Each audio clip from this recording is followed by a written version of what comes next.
Welcome, it's This Is Going Well, I Think, with David Cooper. I am David Cooper. It's This Is Going Well, I Think. The show where no one's listening, no one cares. The show where every episode's the last episode. And tonight, the real last episode for a short while. I will be taking a break for a time to work on an exciting project. I'll come back and put out a short episode of this show on the podcast to announce any details that I have. I'm not just being cagey about this. There just aren't any more confirmed facts I can release right now. And after that short break, I will be going to the Burning Man event, and I will put out details about my radio shows on Burning Man Information Radio. It's a very fun station where I do really weird, really out there, really surreal work every year. So check out my social media because I'll announce the dates there. I'm on Instagram at DT Cooper. That's Delta Tango Cooper. I'm on Twitter, and no, I won't call it X, at DT Cooper. That's Delta Tango Cooper. But tonight is the last show for a short while. And I've got an even more exciting surprise, and that's tonight's show is going to be amazing. So let me tell you about it. In about 20 minutes' time, we will talk to an astrobiologist about possible newly discovered signs of life on Venus that surprise some scientists who say these signs shouldn't be there. And we'll talk about Dyson spheres. And no, that has nothing to do with vacuums. It has to do with foreign civilizations extracting all the power from their stars. And yes, some astronomers think they have likely candidates of stars that could have Dyson spheres around them. It's probably not as exciting as you think. It's just a dim star. But still, we're going to talk to an astrobiologist about it, and you're going to love it. Then sexual health and consent educator Samantha Bitty is going to be here for Sex, Etc. And we're going to talk sext. That's right, sexting. Samantha recently got into, quote unquote, an accidental sexting situation. She's going to walk us through that, and I'm sure it's going to be hilarious. Then we'll talk to a PhD candidate psychologist about a paper she wrote investigating how Western women are less confident about their bodies than other women. She looked at folks from Europe, from Nigeria, and from China, and the results are interesting and I think speak to how awful a job the media does at making most women feel about their bodies. And finally, our last guest is some of the most important reporting I may ever do. It's a person who recently went viral after attempting to return a 5-year-old used mattress to Costco. We're going to blow the lid on that story and hear it from the mattress returner first as we do a little segment I call Interview Someone Who Returned Something After 5 Years of Using It to Costco. My God, that's going to be highbrow stuff, and you're going to love it. That's the show, and since tonight's the last time I'm going to be here for a few weeks, let's bring on Tony 5, because, well, you know, why not? But first, this. Ready. We are here with foreign correspondent Tony 5, who's recovering. That's me. Yes. I'm going to keep crashing you. Hello? David Cooper. What? He's a professional, people. So, David, I apologize, Dave, profusely for your professionalism. Start again, David. You apologize for my professionalism. I always apologize for your professionalism, David. Carry on. Tony is recovering from dental surgery. He is responding to the anesthetic well, I'd say. Why would anybody become a dentist? She kept jabbing me in the teeth. You know, like, it was in my tooth, right? And she just kept jabbing me in my tooth. I had 2 fillings on the left side and 1 crown on the right side. Oh, a crown. That's rough, no?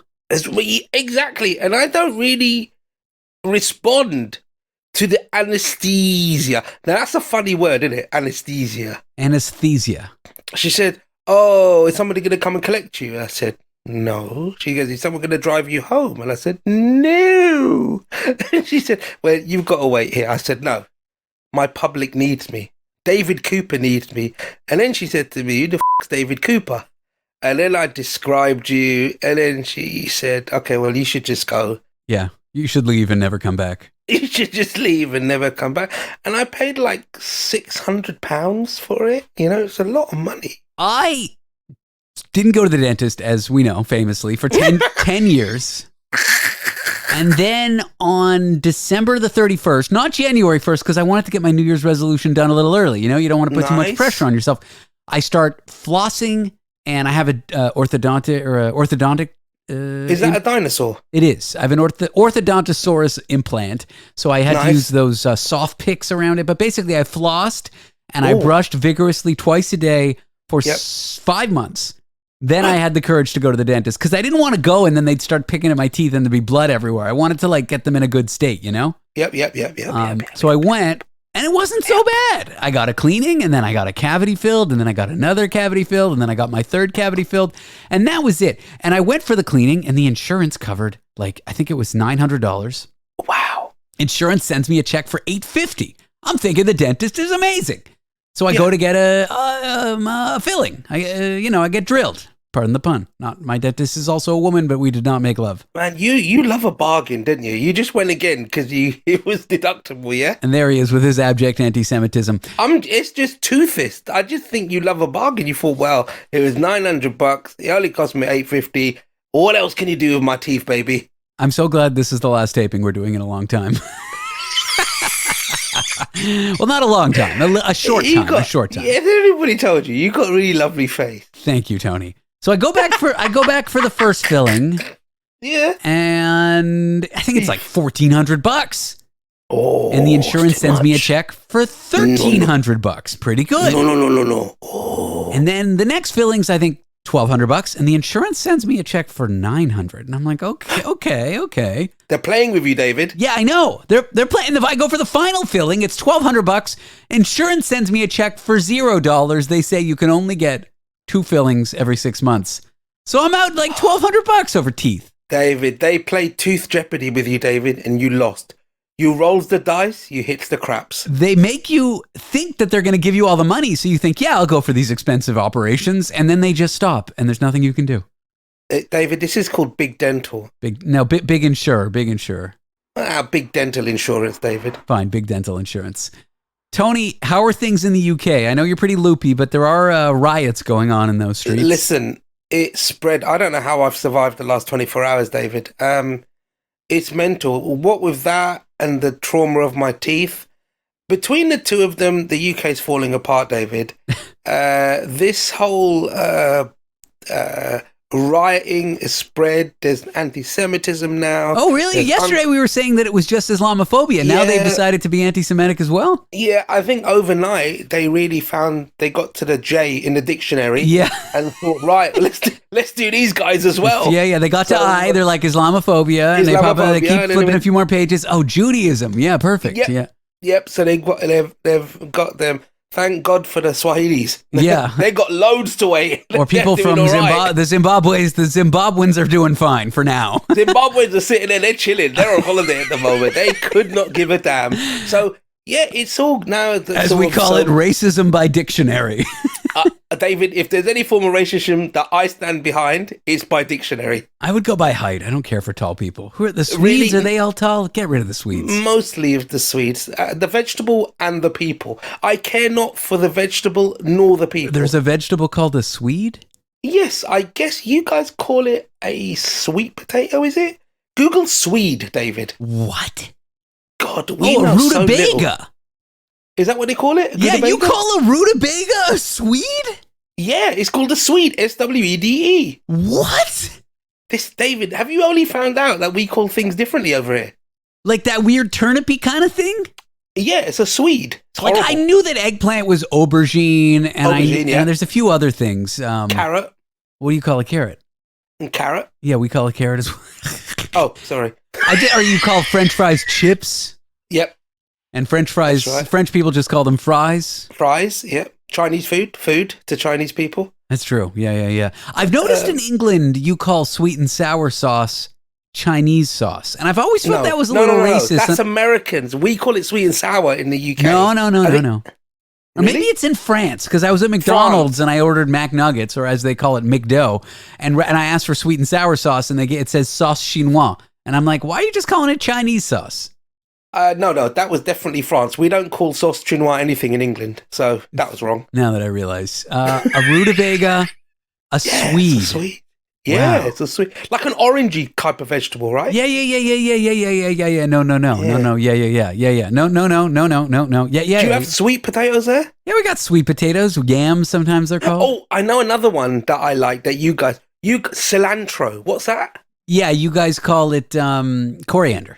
Coriander, you guys call it cilantro. Yeah, Canadians do both on that one. That's like we get the American and the British influence, but we definitely call rutabagas rutabagas in Canada. And what's a beet? Is a beet to you a beetroot to me? Beetroot. Well, yeah. What you call it all a beetroot? You don't call it a beet? No, there's no such thing as a beet here, apart from in music. In England, it's beetroot. BEETROOT. Yeah, we dropped the root. What do you need the root for? It's obviously a root. No, we call it a beetroot. Yeah, Wow. but you guys call it beets. Yeah, because I remember seeing it in the office. Dwight used to have a beet farm. It was like this bright red thing, right? Yes. We're here with Tony 5 discussing why vegetables and fruits and foods are pronounced one thing in England and something else everywhere else. That's what we're doing. I'm so invested in this conversation. I don't know whether it's the anesthetic or I'm genuinely interested in this, but I'm like on the edge of my seat. Oh, you call smoked herring kippers?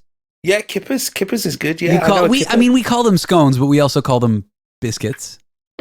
No, we don't call them biscuits. Biscuits here are what you call cookies. Yeah, but I know, but we call what you call scones either scones or biscuits. Oh, you do call them scones? Okay, people cool. in the South call them biscuits. But the deep South. Yeah. What do you call a small cake made in a circular baking tray suitable for consumption by one person? Cake. Pie? You don't call it a fairy cake? A fairy cake?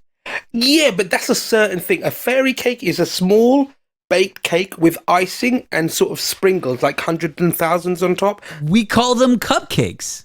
No, a cupcake is slightly different. That's got kind of creamy, whereas a fairy cake is very light. It's like a thin layer of icing, whereas a cupcake, it would be quite big, like a cup. Courgettes, that's what we call zucchinis. Aren't they cucumbers? What's the difference between a courgette, a zucchini, and a cucumber? A courgette is what you call a zucchini, and a cucumber is a different type of vegetable. Oh, we have courgettes. Bangers instead of sausages, crisps Correct. instead of chips. Do you have mashed potatoes there? What is a pudding? Because in America and Canada, a pudding is like a milk suspended, cornstarch usually thickened, or maybe or cooked like a Jello pudding. That's what a pudding is. A pudding in here is a course, starter, main course, pudding.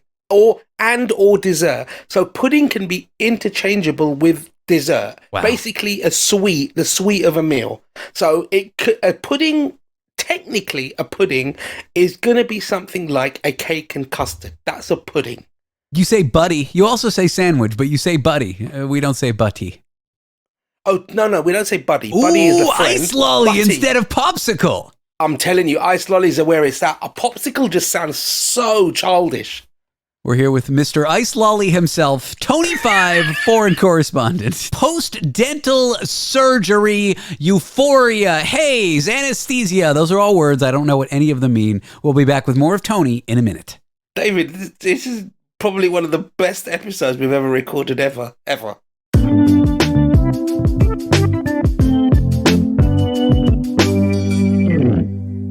So we're back with Tony 5, foreign correspondent in London, England. We're taking a brief pause, not a long pause from this show, to work on a project. We can't say more, but I will have details coming out pretty soon. And I'm excited about it, and I think all of our listeners, singular intended, are going to be excited about it too. More news as it comes. The truth is, I'm not giving you news because we don't actually know all the details, and it might not happen, and that's that. But Tony, we're going to take a break. Are you going to miss doing the show with me? David, 2 words. Epstein Island. That's what we're doing. We're going to Epstein Island. We're taking Guantanamo over. Bay, David. We're going they to finally caught up with us. We're going to Guantanamo. I've always thought that's funny. Like, where are you going on vacation? Guantanamo? It sounds amazing. Like, they've got an all-inclusive resort. It's got, like, cabanas. Great sort of, water features there. Guantanamo does sound like the sort of place you'd go on an all-inclusive trip, right? With your family and friends? Absolutely it does. But we're not going there, and we're not going to Epstein Island to take over the island from... Who's taking care of the island right now? Is it just sitting empty? Do you see, nobody ever thinks about that. When a paedophile's lair is left, unlooked after, who cares? There's obviously some other things on Epstein Island. You know, there is some, dogs. Don't you have to, defend an island? Can't just Somali pirates show up and take over the island? Have you ever thought, could we take it over? Do you think we could invade the island, reduce it to rubble, and basically call Cooper Island. Tony, we weren't supposed to talk about the project. Sorry. Rick, can you edit that out? You're good at technical stuff, aren't you? You can edit that out, I'll just right? edit that all out. So anyone who just heard that, you won't hear this because we'll have edited it out. Correct. So if you're hearing me and Tony right now, don't worry, you won't hear me and Tony because it'll be edited out. Edited God, or edited? Not be on public broadcast, David. So we should not be allowed. Kamala Harris. Correct. She's picked her vice president, right? She's picked her vice president, and I'm not a news guy. People don't listen to the show because I'm a news guy. I'm just not. I mean, I pay attention to the news. We talk about the news, but I'm not like a political pundit, okay? I'm not like the guy on CNN or the wannabe. I want to be something else. I want to be like the crazy guy screaming on the street corner who you cross to the other side to avoid, except in radio format. That's who I want to be. With the dreadlocks and the funky smell. Can white people wear dreadlocks anymore? Never. We call those people here Rob Marleys instead of Bob Marleys, which I've always liked. No. I was watching a video of someone doing like a talk at Burning Man. She was talking about all her stuff. Oh, yeah. She was a young, very attractive black girl, but nice. She had dreadlocks, and I'm like, those are dirty hippie dreads. And Miranda's like, well, she's black, and I'm like, can it be both? She's really like towing that line of like, because like it's a lot of white hippies at Burning Man. And it was just interesting because it's like, yes, they were like the most horrible hippie, dirty, they smell horrible dreads, but she was also black. It was nice to see those worlds collide. It was. And why are dreadlocks so dirty? Is it because you can't wash them? You can wash them.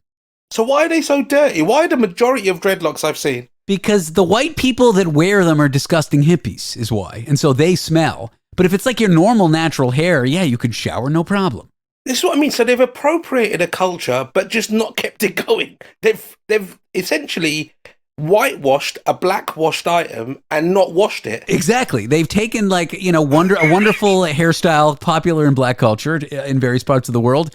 They've made it white and they've made it stink. Correct. And so they're giving people who wear dreads a bad name, and that's why it's so offensive.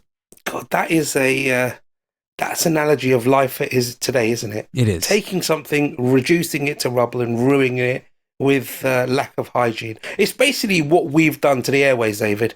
Exactly right. Back on track.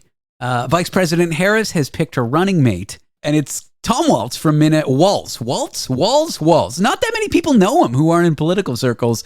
He's from Minnesota. He's exactly what you want when you're like a progressive, biracial, liberal, who worked with Biden. You basically want a crusty old white dude to play into those Republicans that are on the fence. Correct. She's done well. She could have gone for me. And I know most of you were hoping for me. I would be on the ticket. Unfortunately, I didn't put my name on the ticket. So the chances went from about 0% to about 7%.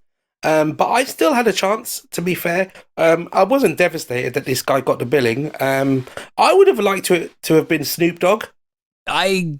No. I wanted it to be Jon Stewart, but he wasn't going to run and he was never going to get chosen. But that's who I wanted. But this guy... So Trump goes on this bizarre rant. This is where my facts, let's just say it's 90% true. So if anyone re-quotes me and then whoever you say it to is like, that's wrong, you can't say David said it to you. You got to look this up for yourself. But I'm pretty sure what I'm about to tell you is a somewhat exaggerated version of mostly the truth. So Trump, in a bunch of his rallies, and after being called out on this, he's doubled down and done it again. He keeps on referring to Hannibal Lecter as a real person. And he keeps on referring to Hannibal Lecter as the late and great Hannibal Lecter. Side note, was Hannibal Lecter ever killed in the series? So even if he... No. So he's not late, and he's not great, and he's not even real. So he's fictional. Anthony Hopkins played him in, obviously, Silence of the Lambs and the other one, Hannibal Uprising. To the best of my knowledge, he's not dead. Why is he the late and great? What? I mean... I don't know. That is a leap, right? From a presidential campaign to a serial killer. Exactly. So Trump keeps talking about him like arguably like he's a real person. He's mentioning him in rallies. Like I said to my friend, the late and... I mean, he didn't say that, but he keeps on referring to Hannibal Lecter as possibly a real figure in history and also a figure who has died and also great. Like we wouldn't say the late, great Hitler. That's not a compliment. So if he's a real serial killer... he's dead. He's just late. He's not great. He's late and off. Not important. To be fair, he's not even late. You never wanted him coming round. So some reporter goes and starts interviewing Democrats, I think Harris as well. This is where my facts are only 80% right about this. And each one after the other just says he's awful, he's saying horrible things, he's delusional. Mm-hmm. Finally, some reporter gets to future vice presidential nominee, Tim Walz. Okay? And diplomatic as any old crusty white guy who's trying to be a centrist. Go on, hit me. Rather than saying, oh, Trump's insane, he's losing his mind, he just says, and keeping in mind with what you were saying earlier, he basically said what you were thinking. He says to the reporter that it's weird. Okay? Wow. What a line, what a word. Exactly. It's what it was. You know, it's kind of a very diplomatic way of saying this guy's a nutter, he's damaging the country. It's just like, you know, you're telling me what he said, I hear what he said, and it's weird. Like, it's weird. So the internet goes nuts with this, and it becomes the de facto insult. Every time you see a Trump post, the top comment these days, and that what anyone on the internet is saying is Trump is weird, Vance is weird, that's Trump's VP pick, and the Republicans are weird. It's rather than insulting them, and it's such a brilliant insult because liberals kind of like embrace weird. Like in San Francisco, there's the How Weird Festival. In Portland, there's Keep Portland Weird. Weird is not really an insult to a liberal, but it is to a conservative. It is completely because they're anti-weird. They want to be as straight down the line as they could possibly be. So for them, it's a horrific insult, but it's so beautiful because it's nothing you could stab somebody over or shoot somebody over by calling them weird, right? Yeah. And it's like, it's kind of the perfect insult because I think the problem is when you start name calling, you're in the gutter. The person either name calls back and they're just as bad as you, and Trump will capitalize off this. Yep. Like if you call him nasty names, he'll capitalize off that. He knows how to get in the gutter. But if you call them a word that they can't call it to you back, it's genius. You know, like liberals, like, you know, a workplace where many people of many ethnic backgrounds, sexual orientations, gender identities are representative. Conservatives would call that weird, but liberals, we just call that normal. Whatever, who cares? And you almost embrace weird. Like some people, it's a badge of honor. I'm weird and I love it, right? So he went from like the best insult ever on an offhand comment to really like empowering the movement of the left to being like the left's middle-aged, centrist, white guy from Minnesota. I think this is like the perfect pick as opposed to Trump's pick, which has been like the worst. He's picked a goofball who's exactly the same as him, but has no defensible qualities. Like he does all the awful things Trump says, but people don't like it because it's not Trump. And he's making Trump look worse and worse by the day. I think he's going to fire him. But that's what I know about Tim Walz. He called Trump weird and now he's up for vice president. I mean, good for him. So I think, this has been a wild roller coaster ride, right? So since we started it a couple of weeks ago and we were talking about it's getting more and more, and since Biden stepped down, we thought, oh my God, this is it. This is, you know, had Biden stayed in it, it would have been a whitewash for Trump, right? I think he would have just got in purely on the deficit and deficiencies that Biden had. But now, like you said, he's got nothing to fight against. It's phenomenal. And the biggest boogeyman they constructed was that Biden was too old. Well, guess what? Biden's not there, and Trump is too old. He's too old. Now he's killed off the level playing field that he had, which only leaves him on one side of the seesaw. I got to look up this guy, Tim Walz, more. I feel like I don't really know about him. I haven't really followed it, but he seems like a regular, normal guy, was in the military, was a governor or whatever, you know? Teacher? He was a teacher, I think. Teacher, yeah, teacher. Seems like a normal guy. I really wanted the guy that had butt in his name to win, like Buttigieg. Oh, Buttigieg. The problem with him is he's gay, and that's not a problem for me, but I feel like, you know, there are homophobes here in the U.S., and what are you going to do? I mean, it's already a massive push for her to be the first black female. First black woman, first, Obama was the first half white president, but she's not even half white. She's half Indian and half black, so I mean. Yeah, which is amazing. So I think it would be great. She seems like a normal person. I don't know her well enough to know what she was like. Someone said that she was a litigator in like the West Coast. Yeah, she was not great when it came to throwing people in jail who didn't deserve to be there, like people on nonviolent drug crimes, but whatever, you know, you make the best of what you got. I mean, at this stage, I think a rock would be better than Trump. Yeah, but you guys got your rock, and now there's rioting, so who knows? It's true. The new prime minister is as boring as a rock, and yet people are in the streets rioting, so who knows? They are, you know, and whatever he says he can't win, I feel sorry for him. He's only been in there a month. He's probably looking at his resume, calling up Indeed and thinking, guys, listen, I shouldn't have done that quick application. Tony, thanks for being here. I'm looking forward to working on our project together, which is definitely not us teaming up with Somali pirates and taking over Epstein Island. I appreciate you. I'm looking forward to working with you behind the scenes for a few weeks, and we'll be back before people know it, hopefully with some news. David, I think this is the next chapter. So if you've stayed with us this long, please continue to follow us on the next part of our journey, guys. All right. And the next part will be here on this podcast, back after vacation, but maybe other things too.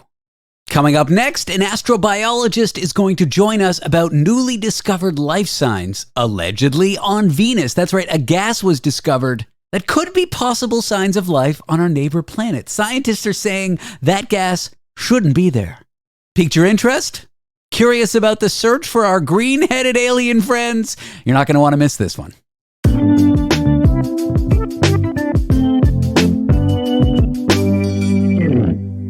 We're here to talk about life on other planets, but ones that might not be as far away as you think.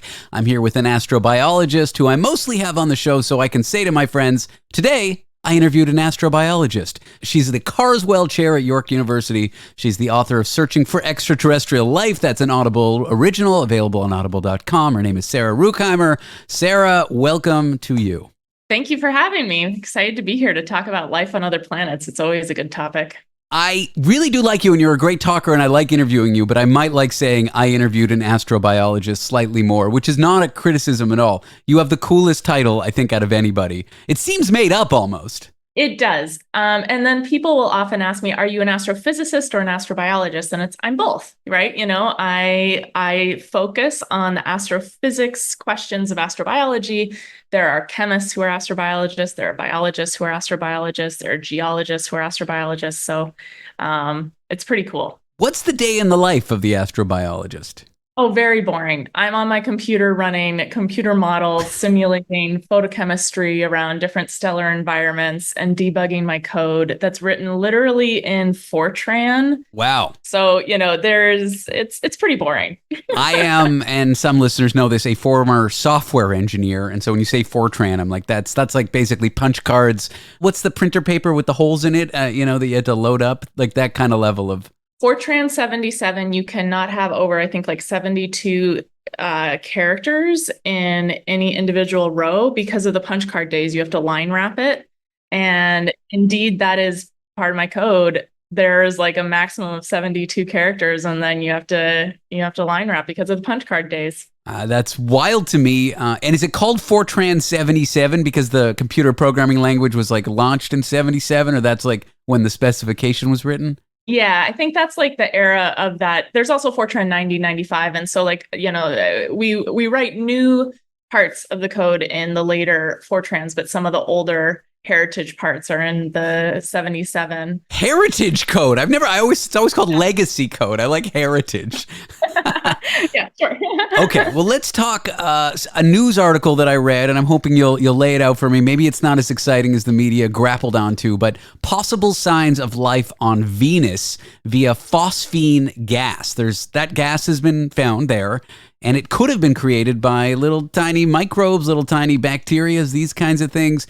Doesn't mean that it was, but it's evidence that it could have happened, which is probably the worst kind of evidence, but evidence nonetheless. What do you make of this story? Are you about to debunk this whole thing? Yeah, let's back up. So has phosphine been detected? First question. It's not clear, actually. So it's like the basic premise of the news article is wrong, but if we accept the premise, sure, is that kind of like what the... No, it's not. And then if it's phosphine, is it life? Okay, so let's back up. This whole story of phosphine is so fascinating to me. I think it's one of the best examples of how hard it is to find life on other planets. And this is our next door neighbor. Like, we can go to Venus. We can figure this out at some point. Probably will take 20 years or something.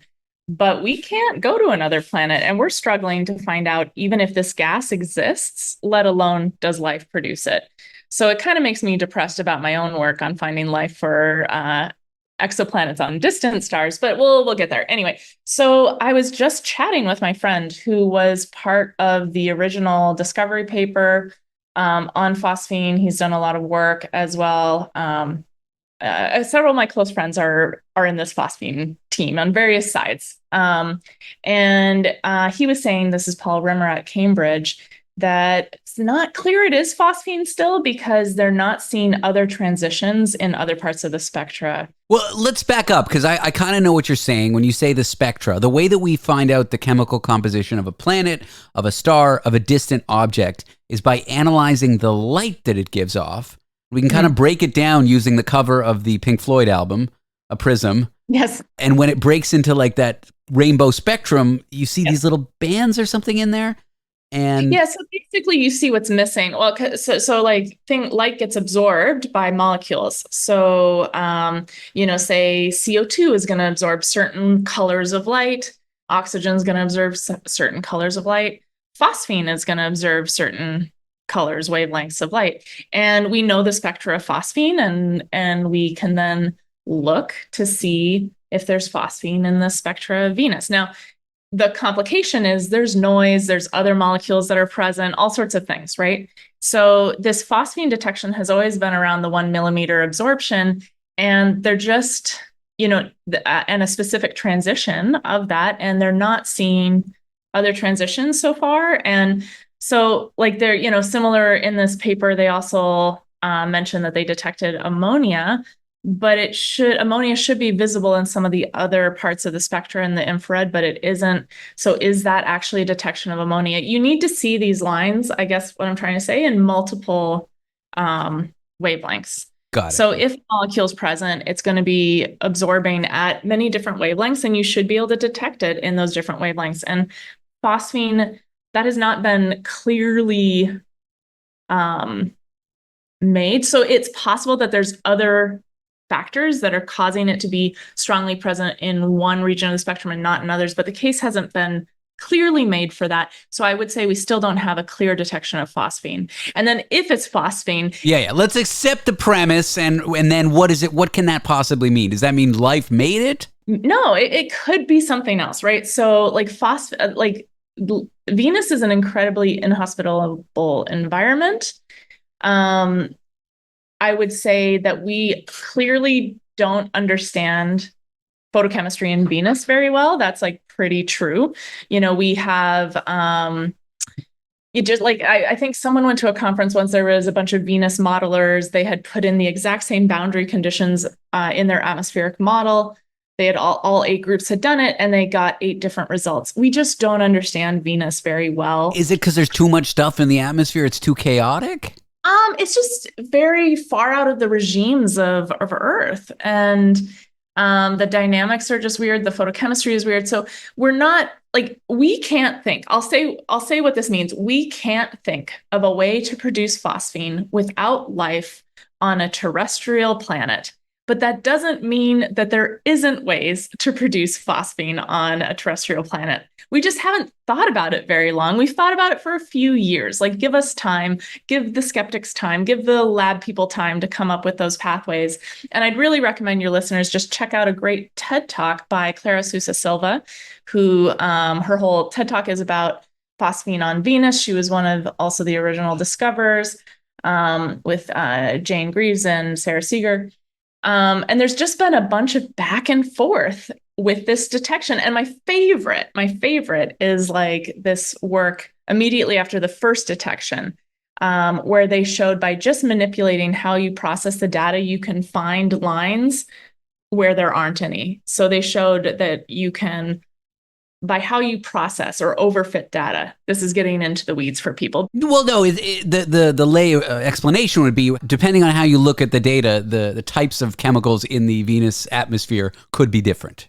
Or no, they could just not, you could be saying you found a line when there's nothing there. The line is truly flat, and you can fit a Gaussian dip. But what that means is what matter or what atoms you think are there are not there. What chemicals you think are there are not there. Exactly. And so that team was like, this isn't phosphine. And then there's just been back and forth, new data. No, it is there. Other people being like, no, it's not there. There's not any other transitions. New data being like, no, we have found it. So I think it's a very interesting story. I'm agnostic as to whether or not there is phosphine.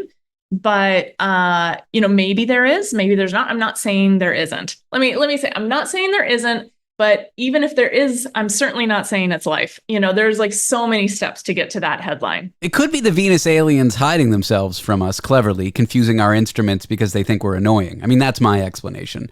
Hey, go with it, but I'm skeptical. They're microbes at best. Jokes aside, you outlined just a few minutes ago my favorite fallacy, which is I can't think of another way it happened, therefore the way I think it happened. It's called the argument from incredulity or the argument from common sense, and that's not how science works. It's not like I can't think of another explanation, therefore an explanation that works on Earth fits. And I love this fallacy because it can be applied to a lot of things. When people are like, how do you think it happened? It's like, it's not my responsibility to tell you how I think it happened. It's your responsibility to prove to me that it happened. Exactly. And it's hard. This is hard to prove, right? It's hard to prove that it is life or isn't life. But on Venus, we at least have a chance. We can send a probe there. We can scoop up little parts of the atmosphere. We can see if there's little alien Venusian microbes in the clouds producing this phosphine. And if they're there, amazing. I mean, Nobel Prize discovery for sure. It would be a game changer of how we think life can exist in the universe. Or there's some weird photochemistry that's happening that we don't understand that's producing this phosphine, or geology that's producing this phosphine. Or it's not phosphine and it's just another gas, and we're making a false detection. So, there are so many different things that could be true. And honestly, I don't think we're going to get the answer for like 10 to 20 years, to be honest, because I think we're going to need to go to Venus. We're here with Sarah Rugheimer. She's a professor of astrobiology and astrophysics. She's the Carswell Chair at York University. When we come back, we'll talk more about the search for extraterrestrial life. Coincidentally, very similar to the name of her audiobook, Searching for Extraterrestrial Life. That's available on audible.com.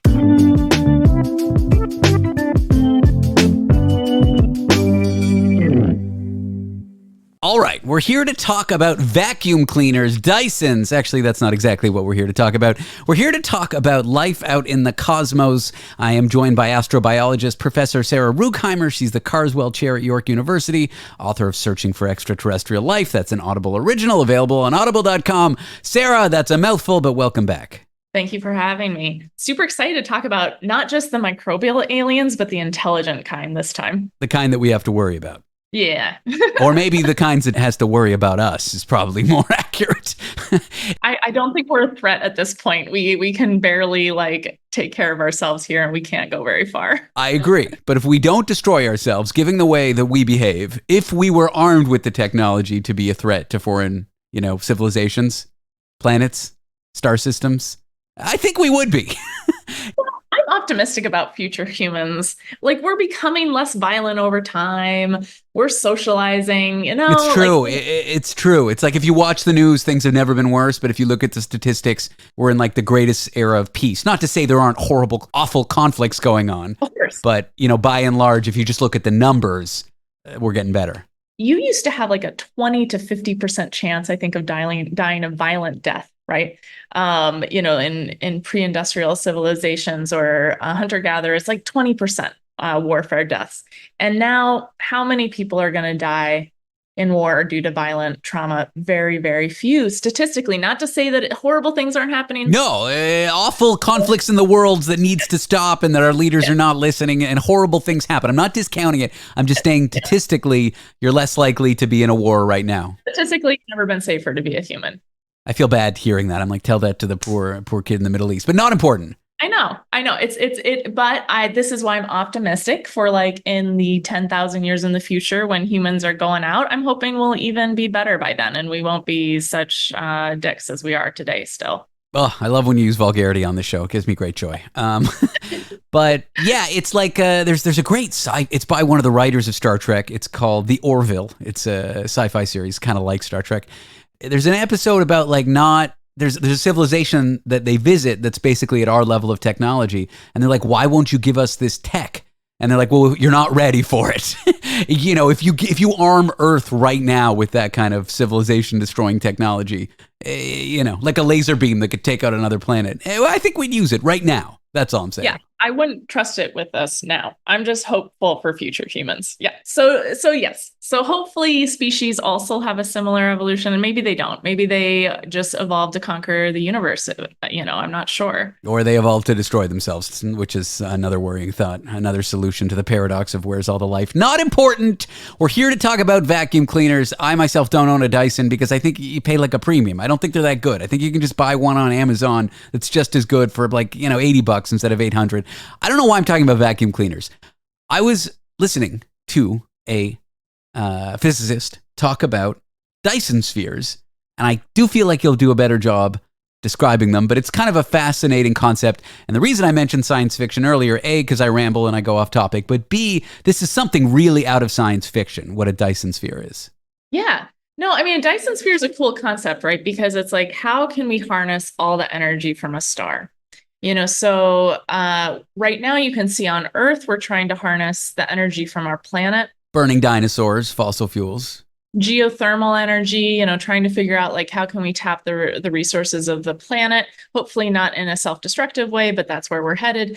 Then you think like, okay, once a civilization has reached beyond the point of being surpassing their energy resources, they need to collect all the possible energy from a star.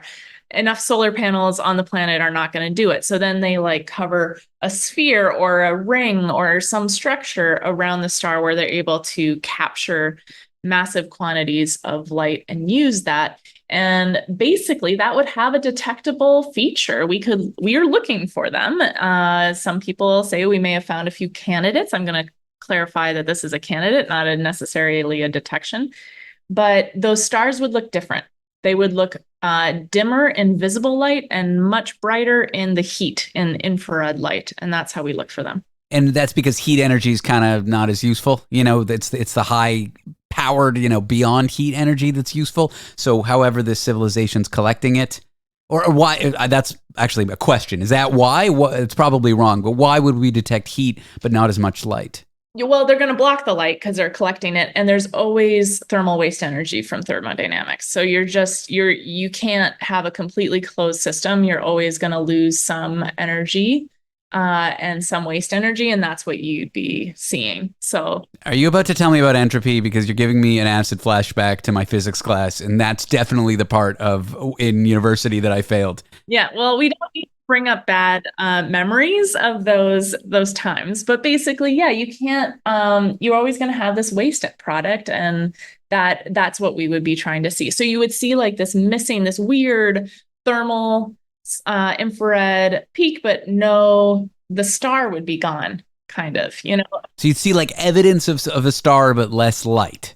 Or there's different things, right? Like there's been like the Tabby star where they thought maybe something, the whole Dyson sphere isn't built. It's partly built. And so the star was dimming really dramatically, but then it was coming back up. And what is doing that? Is it just like a partial Dyson sphere? Is it just like they got, a quarter of it covered for part of the orbit, something like that?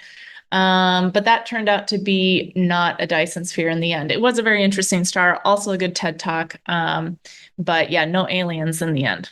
Okay, so there's people that are looking for candidates, and they're kind of just looking for dimmer stars. And when you find a dim star, you can't say that it's because civilization's there.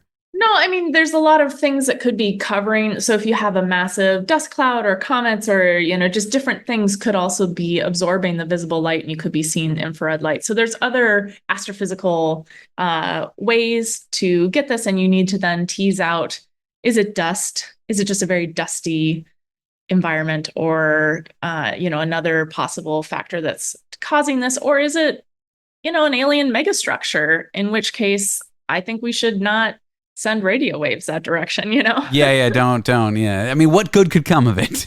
Exactly. That's to bring in another concept of science fiction, the three body problem, that book. It's like the reason you don't hear civilizations is because if you announce that you're there, the odds are someone's going to come and try to destroy you, because that's what you might do to them. It's a protection mechanism.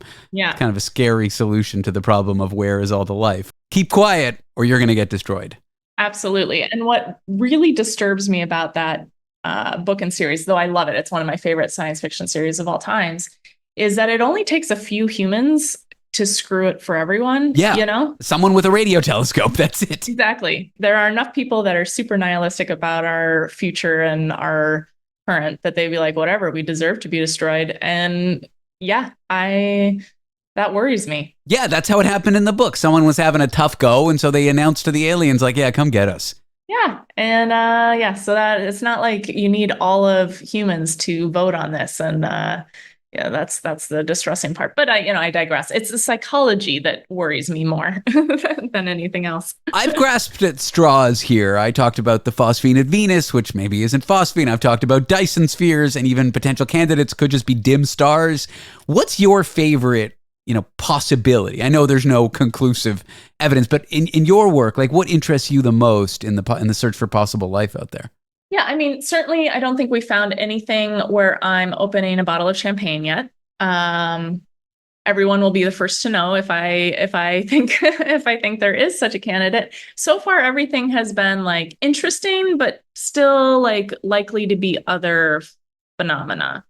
So what I would love to see is a detection of multiple gases that indicate a living biosphere, something like oxygen, methane with water, CO2, ozone, nitrogen. Yeah, so that you see like a habitable planet, and then signs of a chemistry that can't coexist with just geology. Hole in their ozone.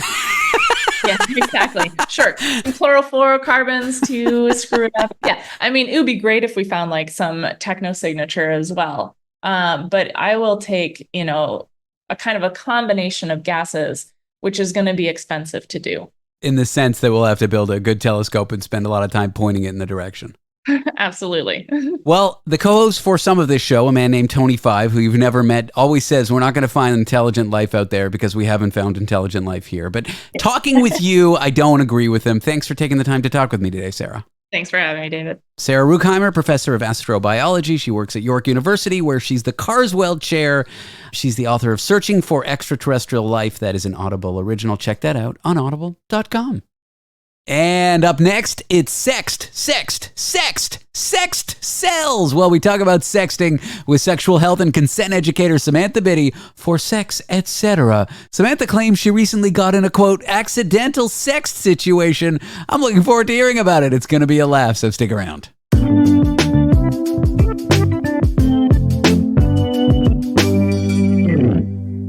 We are here for Sex, Etc. with sexual health and consent educator Samantha Bitty. Things are going to get saucy, spicy, sexy. What's another S word? I don't know. Samantha, welcome to the show. Salacious. Oh, yeah, that's a great one. Salacious, slinky. Those were fun as a kid. Did you ever have one of those slinkies? I don't know if I ever had one. I remember it, but I don't know if I just remember them getting all busted, and like not working. And it wasn't like how it was on the commercial where it was all like aerodynamic and stuff. Like, no, they kind of sucked. They do like 3 stairs and then they'd quit. Yeah, which, you know what, in this economy, like that's value. Fair. Sexting. All the kids are doing it. I remember one time I was talking with my grandfather before he died, and he was like, "Are you on that you face?" And I'm laughing. I'm like, "Yeah, I have it." And he's like, "Everyone's taking off their clothes on the you face." But now when young people talk to me about how they sext and what the protocol is, I feel like my grandfather because I don't know what's going on. I have no idea, but I imagine you do. Somewhat. Was he referring to YouTube or Facebook? Yes. To answer your question, yes. Okay. He was asking me about Bitcoin, and I was like trying to explain it to him, which is the most annoying thing to ever do to anyone. But he's 90 years old and he wants to know, and he knows I know a little bit about computers, so I'm trying to explain it to him. And at the end, after listening to me, and I thought he kind of got it, he's like, "So it's a physical coin. Can I see one?" And I'm like, "Oh God."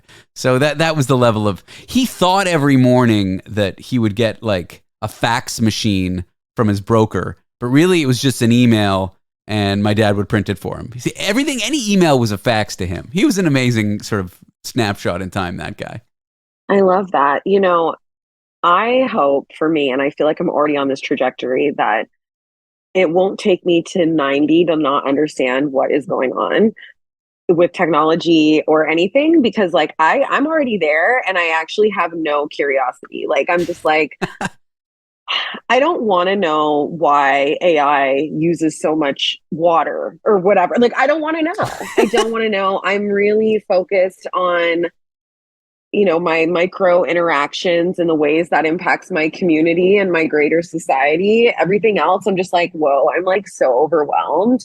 So I'm just hoping that everybody else has like the environmentalism and technology piece like in pocket, because I'm just like in my own lane. And to kind of circle back, like I know everything about sexting. I don't know anything about the U I don't know face. anything. I don't know anything about you face. Or well, somewhat, maybe. I don't know. Anyway, we don't blah blah blah. I doubt people are using, or well, you know what? Maybe boomers are using Facebook as a platform to sext. Sure. That would make sense. A little Farmville, a little sex. I mean, that's. Do you remember when, I'm sure you do, when it used to be called cybering?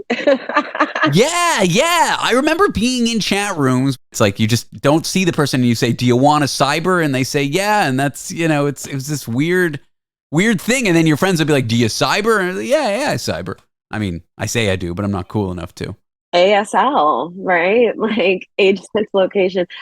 And of course, like dating apps are kind of, the natural progression of ASL. But I think sexting is a cooler word, maybe. Cybering sounds, I don't know, but like cybering sounds kind of like nasty. Yeah. So I like it too. Sexting is almost like too literal. So maybe it's not. Maybe cybering is the cooler word. We can put a poll to your 3 listeners. We're up to 3 now. It's short for cyber sex, though, is what it was. Yes. Yeah. So, I think sexting is a very useful tool for one, like enjoying like sexual activity with others, especially like I feel like people who had never sexted before during the lockdowns and all of that at the start of the pandemic, like really adopted this practice because we were all disconnected. And I was actually talking about this with someone yesterday, where the like end of times energy either makes someone asexual or you're like rampant horny and there's no in between. Like, and that was kind of, I feel like a burgeoning of sexting as a sexual practice amongst people. When people had to batten down alone for the pandemic, like I was with my girlfriend, so I wasn't, doing Zoom dates. Were people getting busy on Zoom? People who would never normally get busy on the webcam? Or I'm calling it a webcam, maybe your phone. I don't know. I've got this frame like my grandfather. Were people doing that in the pandemic? People who wouldn't normally get racy on video chat were doing that? I feel like we should only talk about this segment in as if we're a 90-year-old grandpa. Like, I love that framing, like the webcam. Yeah, absolutely. And I think that like similar to all different types of sex, there is a gap in communication practice and intention around it, because it's like, we were having relationships that existed in our phone, like exclusively, right? And there's an element of anonymity, or it feels very casual, or just kind of like throwaway relationship type things. And what I found, or what I encourage, is that folks treat sexting similarly, maybe not the exact same, but similarly to if they were having in-person hookups and sex. And so, discussing boundaries, discussing intention, and having an idea of like, what's going to happen with these texts and videos and images and all of those things, because you can like get into it with someone, and in the haze of hormonal whatever and whatnot, you might send things or say things that you wouldn't otherwise say, right? And after, in the like post nut clarity or whatever, it's like, oh, like maybe I shouldn't have sent that stranger, like complete stranger, a picture of my pussy.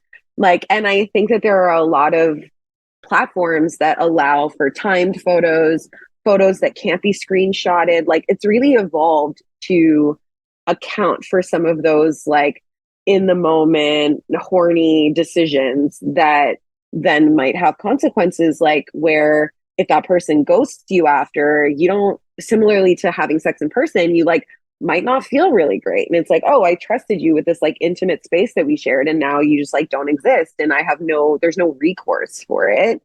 Um, and so yes, like going into it with the intention that you would a date, and that is also encouraging folks to go into their dates with more intention and addressing and acknowledging what aftercare and what communication needs to look like if we're going to be intimate with people. I agree, but I just want to roll back to what you said about anonymity or apps that don't let you take a screenshot. If you really, really, really don't want that out there, there's always a way to take a screenshot. So you do have to be careful with that. Of course. I mean, the way that I view sexting is that anything that you send, check in with yourself and make sure you're sending it for you, right? It's like, I am doing this for my pleasure and enjoyment. And yes, there's someone on the other end whose pleasure and enjoyment you're participating and co-creating with. But if you find yourself being, asked for a certain type of photo or asked for a video or asked for something, if something doesn't like feel 100% like I'm doing this because I want to, then the ideal is that you don't send it, right? Because when you operate from that posture, you're in possession of the outcome in a way. It's like, okay, well, whatever happens, like I sent that of my own fruition. And, I think that like when it comes to having in-person sex, the same thing is true. Like we can go through the motions, or we can have types of sex or participate in sex in a way where it's like, I was kind of just doing that because like that was the vibe or the person wanted it. And that's true across genders and sexualities as well. And, ultimately afterwards, we don't necessarily feel like at home about those things. So working towards having the like self-awareness and the communication skills to be like, I actually don't really want to send that right now, but like, let's keep talking and see where it goes. Or like in the moment with someone sexually, it's like, oh, I don't really feel like doing that right now, but why don't we do this? Like using those types of communication strategies where most of us are just like afraid of rejection, whether it is doing the rejecting or being rejected. Yeah. And if you're doing those things for you, no matter what happens, I mean, within reason, this idea of feeling at home, no matter how the relationship with that other person progresses, you'll likely feel way better about it than if you kind of did it because, as you say, it was the thing to do. We're here with Samantha Bitty. It's Sex, Etc. We'll be back with more sexting, etc. Sext, text, etc. Huh? Pretty good. Yeah.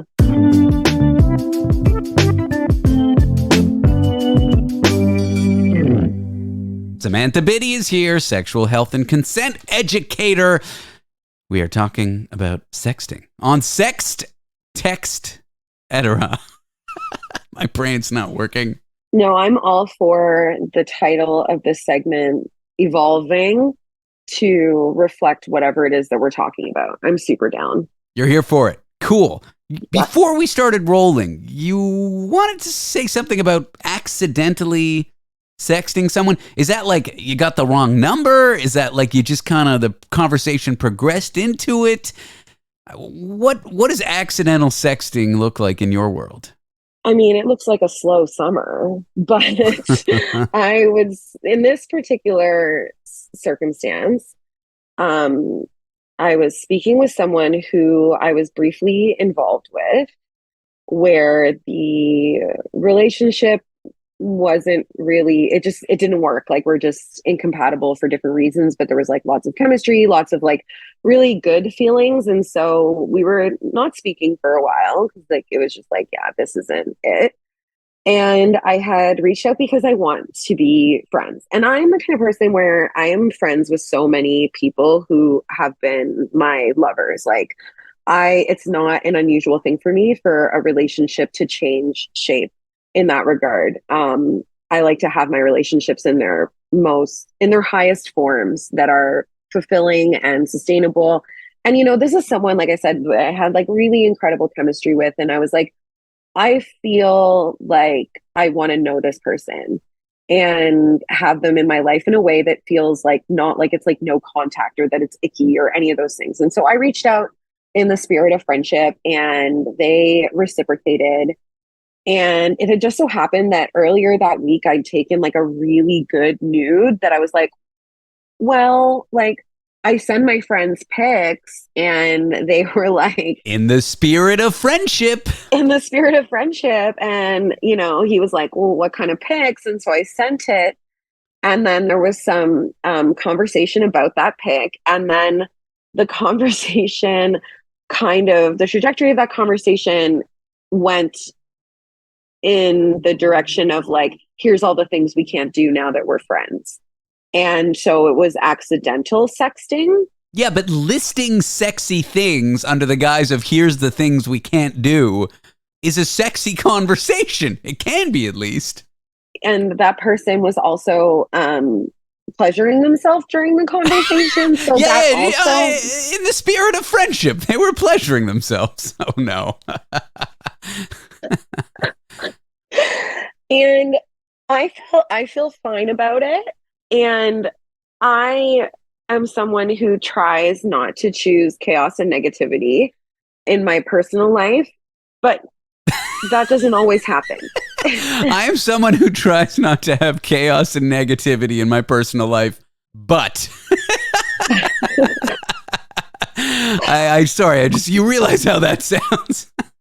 You know what? I wouldn't say it's negativity. It's not negativity. It is chaotic though, because, this is someone who I was very interested in, and they are just in a different place than I am. And I had a lot of like, disappointment and whatever else.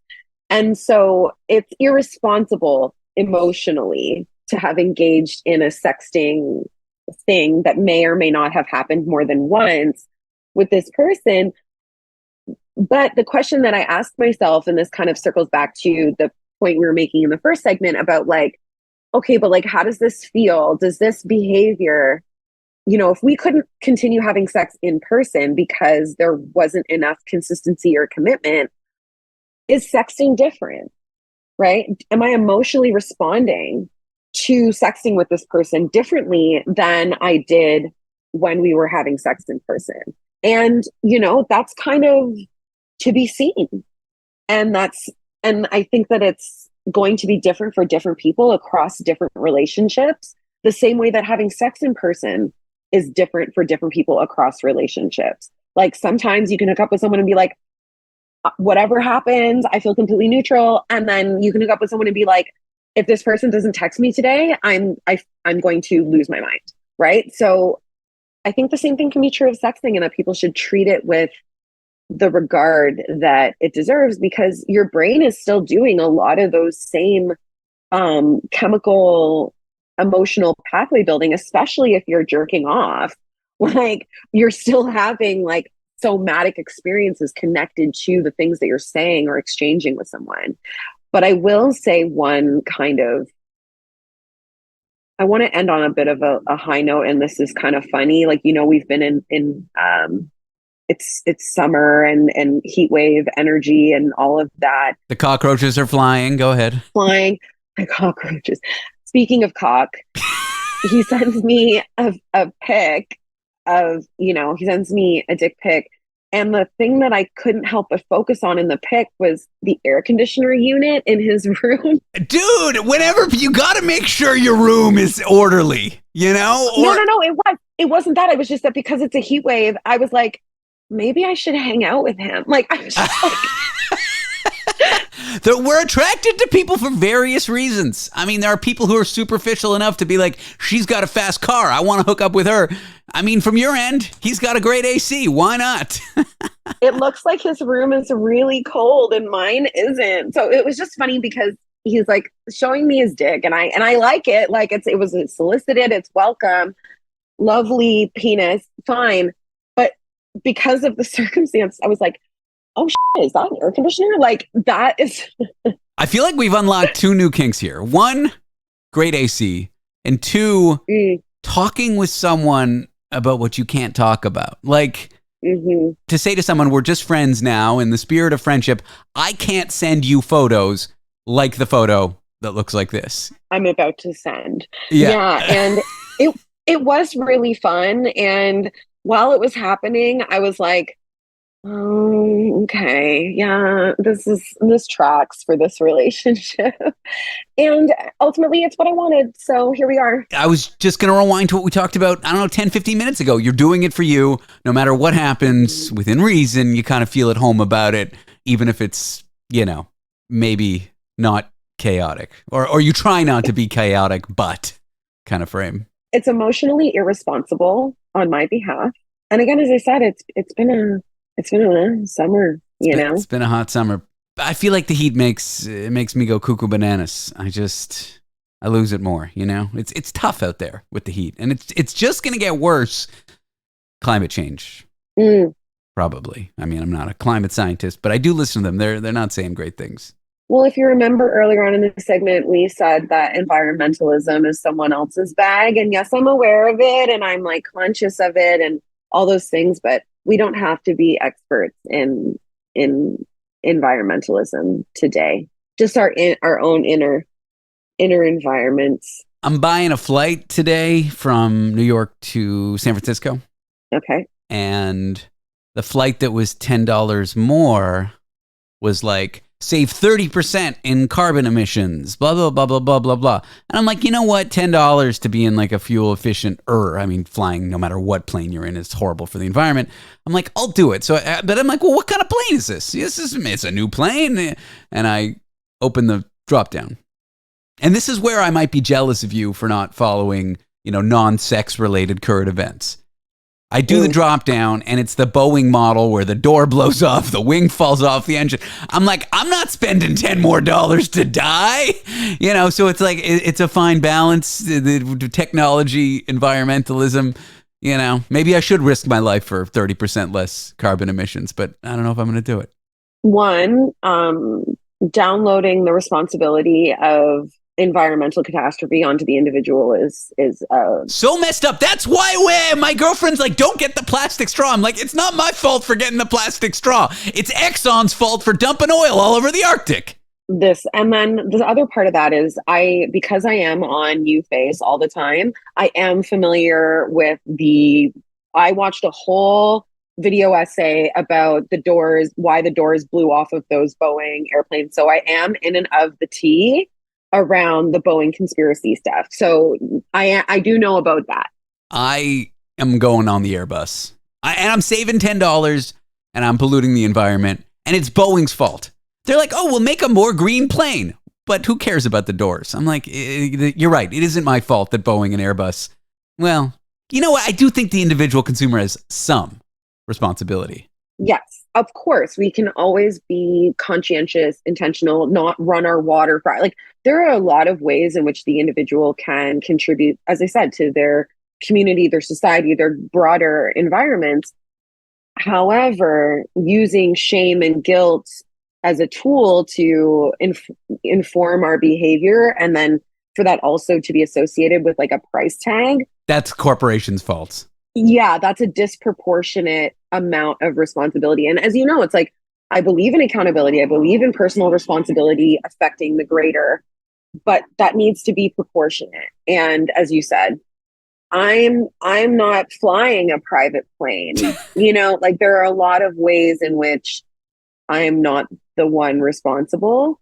But I will take a proportionate amount of responsibility and be present to those things. Well, that concludes the et cetera part of the show. Samantha, thanks for talking to me today. I love your in the spirit of friendship frame. I feel like that's a great way to flirt with your quote unquote friends. I don't say quote unquote as in they're not your friends. I'm just saying they're your friends plus is all.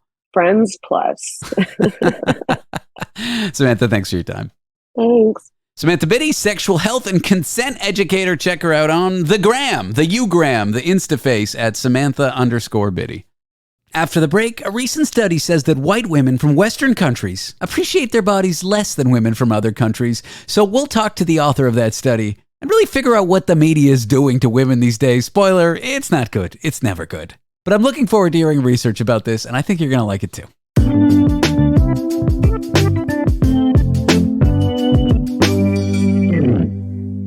There's a study out that finds white women are less confident about their bodies than women of other ethnicities. I'm here with that study's lead author. She's a PhD candidate in the Department of Psychology, University of Durham. That's Durham in the UK, not North Carolina. Her name is Louise Hanson. Louise, thanks for talking to me today. Yeah, no, thanks for having me. It's very exciting to be on here. So the headline that was extracted from your study is a bit, I don't know. I feel like it doesn't really get into the meat of it. So do you want to walk me through what the study was trying to investigate?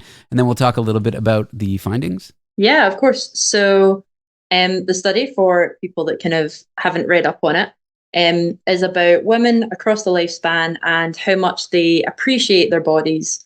And we did this cross-culturally. So we used a bunch of white people from Western countries, and then Black people from Nigeria, and Eastern Asian Chinese people from China. And what we found in that is that body appreciation, which is the kind of concept of how much you appreciate your body, stays fairly stable across the lifespan, which isn't what's been found before. It's been found to increase. So that's, first of all, really interesting. And then second of all, that the three kind of different cultures that we looked at very much experienced sociocultural pressure to have an ideal body to different degrees, but they all experienced it. Interesting. What do you think, you talk about body appreciation, views on it shifting nowadays. Why do you think that is? Yeah, so body appreciation it's this fairly new concept. It's only been around for the last 20 years. And it is very much the concept of appreciating your body and how much you like your body. And it is very different from how much you don't like your body, if that makes sense. Sure. So you can dislike your body, but still appreciate what it can do for you. Oh, so it's like you're kind of uncomfortable in your own skin, but you appreciate that other people might like your body. Yeah, exactly. And like even with yourself, for example, you can kind of think like, oh yeah, maybe I don't like that I have a bit of extra fat here, or I don't like how big my arms are, or whatever. But you can also think, actually, I really like the way that my body allows me to interact with the world. I really like that my body lets me go out and do sport. I really like that sometimes if I wear the right clothes, I do feel kind of cute. And it's kind of appreciating your body for what it can do for you and how it allows you to interact with the world. I got it now. Like, I don't like the way I look, but I appreciate that there's people out there for which I'm their type. I don't understand it, but my girlfriend's one of them. Let's not talk about me. What motivated you to investigate this specific area?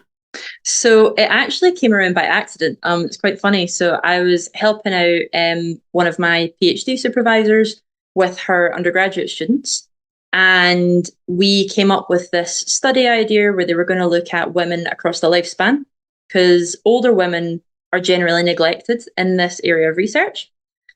And we came up with this whole study, and then they sent it out and they got way more responses than what we were expecting for an undergraduate study. So they originally got like 800-900 responses. And one of them was from Nigeria and had sent it to all her family and friends back over in Nigeria. And so we had this huge sample of Nigerian respondents. And that is just very unusual for this kind of research. It's really hard to break kind of into other countries, especially non-white, non-Western countries. And so we had this kind of huge data set from Nigeria, and we thought, well, we definitely need to do something with this, but why don't we make it more? And so the next year we recruited some more undergraduate students. And this time we made sure to kind of pick some students who were from a different culture, and we got a lot of Chinese students, and they shared it with their family and their friends back in China. And so that's how we ended up with kind of 3 samples and this just massive data set. So you mentioned pressures to look a certain way being different in different countries. Do those different pressures affect how people in those countries, white people in the West, Black people in Nigeria, Chinese folks, feeling less confident about themselves? Do you think that played a factor? And what are those different pressures? Yeah, so it definitely played a factor. And that was one of the things that we found in our study. So the different pressures that people can face, there are kind of 3 main ones that we look at. And those are pressure from your family, pressure from your peers, and pressure from the media. The media. So, yeah, of course, the big one. So those can be like kind of direct pressures. Like, for example, like your mum being like, oh, you've put on a bit of weight. Or your friend, like, kind of saying like, oh, you know, do you want to come to the gym? Like, you'll look better if you do that. Or just the media being the media, obviously. But they can also be indirect pressure. So if you think your friend is actually really good looking or like slimmer than you or whatever, and they go, oh, I'm looking really, you know, fat today. I really need to hit the gym. I really need to, you know, eat less. That can then have an influence on you because you think, oh, well, if they look like that and that's better than me, and they don't think they look good, then I must look awful. And so it kind of helps this internalization of what this like sociocultural ideal person is, which is just a non-existent, completely unattainable person. And those pressures kind of feed in to kind of your own concept of what that person looks like, and then your dissatisfaction with how you look. And so what we found is that they were kind of risk factors for decreasing body appreciation. So the more pressure that you felt from all three sources, the worse you appreciated the less you appreciated your body. Even if you conform to the standards.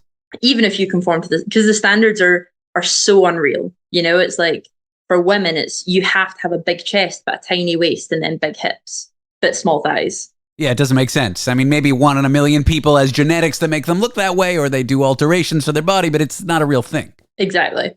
And then for men, they have a different ideal as well.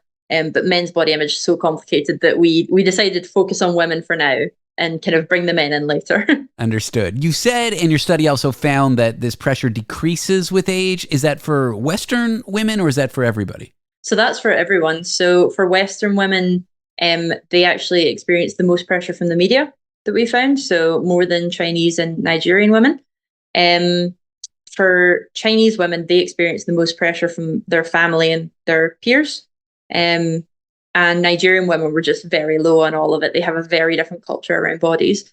But for all of those pressures across all cultures, they decreased with age. So that's something that is actually really nice to see, that as people get older, they are kind of feeling a bit less pressure. Why do you think that is? Is it just as we age, we don't give a So it definitely could be. I think one thing, especially for women, a lot of the women that I've spoken to say that as soon as you turn 30, you become invisible. You don't see women over 30 on TV anymore, or at least women who look over 30. All your kind of famous women that you see either have work done or age very gracefully. And you don't see kind of accurate representations of what an older woman looks like in the media. They aren't kind of seen as desirable. They aren't seen as, you know, good looking or bad looking or anything. They're just invisible. And so I think that part of the reason that the pressure decreases is because they're just not there anymore. But that's why body appreciation kind of stays level. You know, it's not increasing with age, as some other studies have found. So it's a little more sinister than just feeling confident with age. It's that you might feel more invisible, or there's no media portrayals of someone who looks like you.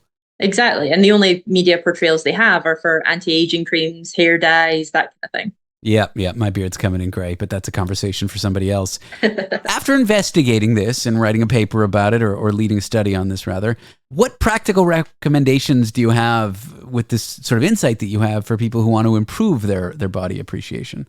Yeah, so there's loads of tools on the internet, actual bona fide research tools, not just, you know, some wacko saying, feel good about yourself, that you can kind of look at. There's like kind of mini courses almost, like it's the wrong word. You don't go to like body image school and feel better about yourself at the end of it. But there are kind of things that can help you with understanding why we have these ideals, you know, how these pressures come in and why these ideals are unattainable and why we shouldn't idealize these things, as well as kind of like why you should feel good about yourself. And then I think one of the really big things, you know, if what these courses tend to go for, the core thing they go for, is why don't you feel comfortable within your own body? What is it that makes you uncomfortable? And is it something you can change?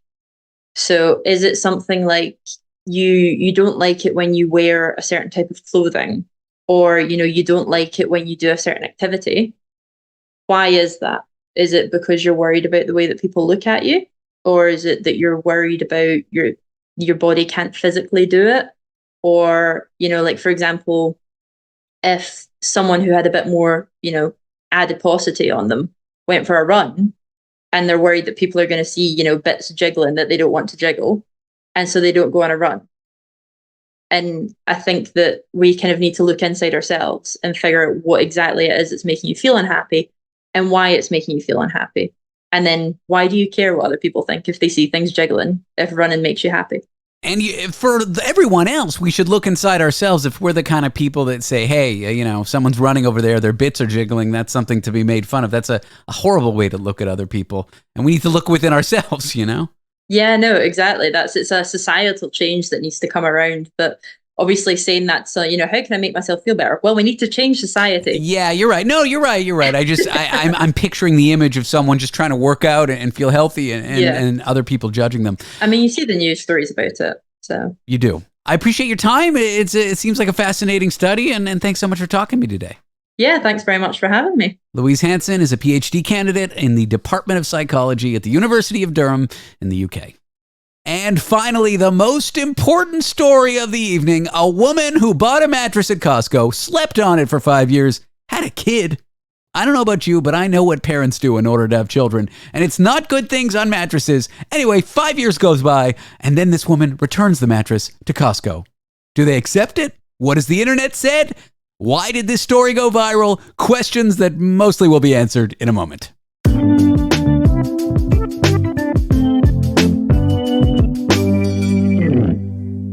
Times is tough out there. If you're looking to save a penny or three, you might consider returning some of your goods. But would you return a 5-year-old mattress after use? Well, that's what one person did and made a video about it on TikTok. Her name is Areli. She's a stay-at-home cat mom and regular mom, and I'm excited to chat about the mattress return. Areli, thanks for doing the show. Yeah, hi, no problem. So what was the deciding factor that makes you decide to return a mattress after such a long period of use? Well, my husband and I were been planning for it for quite a while since we moved here, this house like 2 years ago, but we never got really around it. And of course, with the new baby on the way, he's already here. Muzzle? Yeah, he seems a little cramped in the bed. And of course, the bed was getting uncomfortable. Have to be honest in that. And then, of course, we saw some previous TikToks of people returning like couches, beds. So we were like, let's just test the theory. If they reject us, it'll just be like a silly thing and stuff. Like, that's embarrassing. And I guess they accepted it. And they were like, okay, let's just get a king. Might as well. Well, you can't have been that embarrassed about it. You decided to document the journey on TikTok. What possessed you to share your exploits in returning this mattress with the world? Not sure. Honestly, I didn't think it was going to go viral. I probably thought it was going to get like 100 views, and it was just like a silly thing. Like, this is just very outrageous. Like, who would do this? So I decided to post it. And of course, my husband was like kind of embarrassed. But then again, like you said and stuff, he wasn't embarrassed to return it with me. What are some of your favorite memories of the mattress before you returned it? Did you have some good times on there? Yes, very, very good times. It was kind of hard seeing it bagging it up, and then of course they're going to trash it. So it was kind of a little sentimental for me. I imagine, you watched a great TV shows, you maybe did some things that adults do in the bed, you had a good time on it.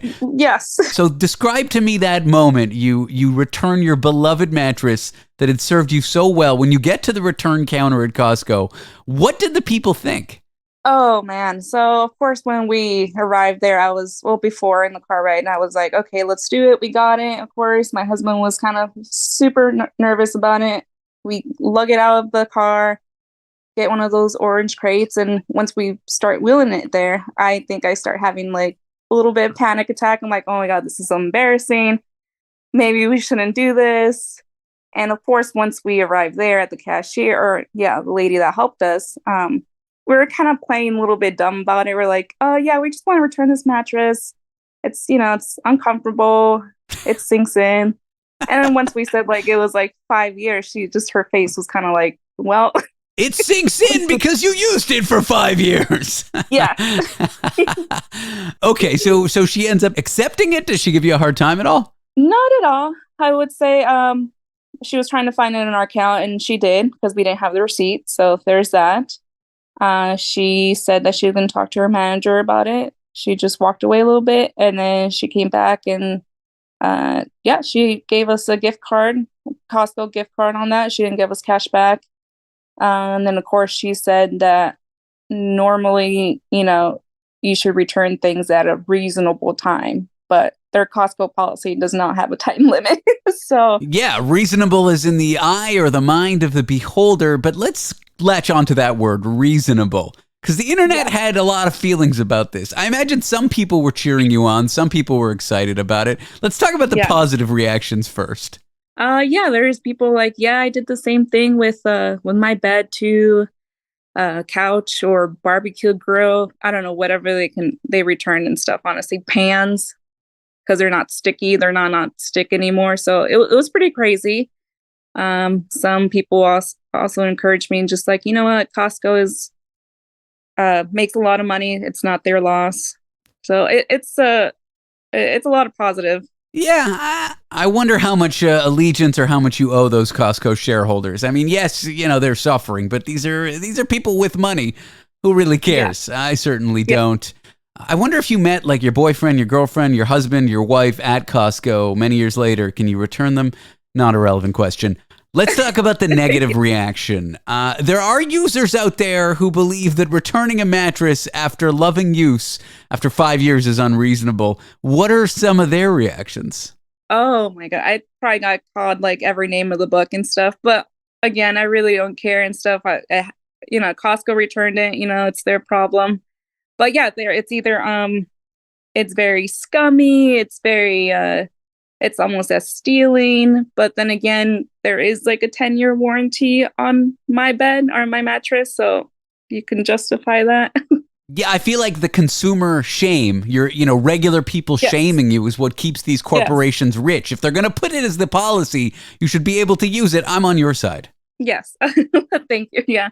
But yeah, there's a lot of negative comments on it, but they're just going to say it. So it's fine. At the end of the day, we're sleeping nice in our new king bed. And so you respond to those critics how? Oh, yes.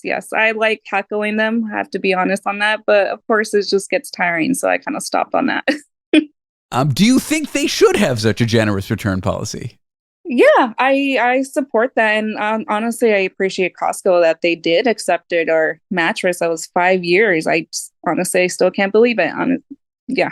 I feel like we're doing free advertising for Costco, but it's not the kind of advertising they want. It's advertising that could actually cost them more money than make them profits, which is funny. Like, this is blowing up. They're getting the attention, but they're getting attention because people are now going to maybe return things as influenced by you. Yeah. Tell me about the king bed. Are you happy with the king bed, or are you thinking in the next 5 years you might upgrade to a California king? Oh my goodness. No, I love the king bed so far. And I looked into Cali. Not really my thing. It's more slender, but more for taller people. But who knows? I might return this this California bed in 10 years before the warranty expires. Who knows? Are you struggling right now, or with inflation going up and times being tough and unemployment being a little worse? I think they just announced than they were expecting it to be. Do you think that factored into your decision? Yes, that honestly plays a huge role in stuff. I would say, honestly, the last 4 years has been a struggle for everyone. And even though that's part of the negative comments, people saying like, oh, the prices are going up, or the prices are up because of you guys, people like you. But honestly, I think everybody's been struggling with groceries. Just even buying simple groceries, it's almost like $200 here. That's another example. Like, these consumers are shaming you, making it like it's your fault, but it's the greed of the corporations who's at fault here. So yep. I feel like, this kind of shame that consumers have towards each other only serves big corporations that have lots of money and that don't suffer as bad as people like you. Any other items that you have returned or that you're planning on returning? No. And to be honest, that was probably our first return item at Costco. We've been at Costco for 3 years, and that was the only item to return. So that's why it was kind of ridiculous that, again, they accepted it, and we'll see if they revoke our membership. So we'll see on that. I guess we will. That'll be the follow-up to this. Next week on What was the funniest reaction that you saw? Like the thing that really just caught you in a sort of like WTF reaction? Mostly when we started like barely even going into the Costco, I feel like the employees knew because they made us bag up the bed or our mattress and stuff before we even entered the facility. So I'm pretty sure they probably thought, just in case any bed bugs or whatever, I'm pretty sure they're just taking precautions. Yeah, I mean, beds are gross. They're covered in like dead skin, bed bugs. If you don't use a mattress cover, ugh, can you imagine? Oh yeah, no, it was clean. I have to admit that and stuff. We used mattress protector under the sheets, so just in case of anything, but it looked new. Well, so. Areli, I'm wishing you 5 years of great joy on your new mattress, and I hope it gives you all the happiness that you were hoping for. Thank you, yeah. Areli is a stay-at-home mom and a cat mom, and check her out on TikTok at Perfect Reads. That's with 2 R's in per. Areli, thank you again for talking to me. Yeah, thank you so much. Appreciate it. All right, that's the show. I'm going to take a break for a few weeks, work on a project. I promise I'll be back with news when I have it. So this is goodbye for a time. You might even say this is the last show. So thanks for listening to it.